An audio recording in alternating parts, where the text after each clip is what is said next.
வாட்ஸ்அப்பில் வந்திருக்க ஒரு சூப்பரான அப்டேட் பார்க்கலாமா? நீங்கள் இன்னும் நம்ம சேனலை சப்ஸ்கிரைப் பண்ணலன்னா இப்போவே சப்ஸ்கிரைப் பண்ணிக்கோங்க. வாட்ஸ்அப்பில் செட்டிங்ஸை கிளிக் பண்ணி சேட் தீமை கிளிக் பண்ணிங்கன்னா உங்களுக்கு இதில் நிறைய ஆப்ஷன்ஸ் ஆஃப் தீம்ஸ் இருக்குது. உங்கள் ப்ரிஃபரன்ஸ்க்கு ஏற்ற மாதிரி உங்களுக்கு பிடிச்ச தீமை செட் பண்ணிக்கலாம். அது மட்டும் இல்லை, இதில் உங்களோட டெக்ஸ்ட் தீம் கலர்ஸை கூட நீங்கள் இதில் சேஞ்ச் பண்ணிக்கலாம். நீங்கள் இப்படி செட்டிங்ஸில் போய் சேட் தீமை சேஞ்ச் பண்ணும்போது ஓவராலாக இருக்க எல்லா சேட்டுக்குமே நீங்கள் செலக்ட் பண்ணுற தீம் தான் செலக்ட் ஆகும்.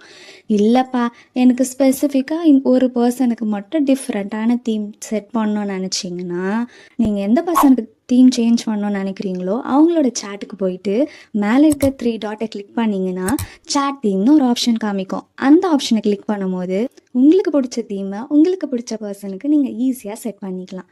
வாட்ஸ்அப்பில் உங்கள் ஃபோட்டோஸை ஹெச்டியாக உங்கள் ஃப்ரெண்ட்ஸ் அண்ட் ஃபேமிலிஸ்க்கு ஷேர் பண்ணுற மாதிரி இனிமேல் இன்ஸ்டாகிராம்லேயும் உங்கள் ஃபோட்டோஸை ஹெச்டியில் ஷேர் பண்ணிக்கலாம்.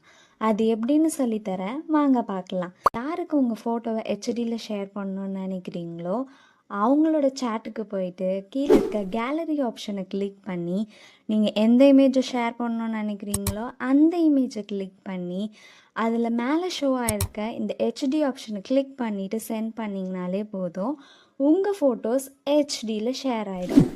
இந்த வீடியோ உங்களுக்கு யூஸ்ஃபுல்லாக இருக்கும்னு நம்புகிறேன். அப்படி யூஸ்ஃபுல்லாக இருந்துச்சுன்னா கமெண்ட்டில் ஒரு ரெட் டாட் கொடுத்துட்டு போங்க. மறக்காமல் உங்கள் ஃப்ரெண்ட்ஸ்க்கோ ஷேர் பண்ணிவிடுங்க. பை.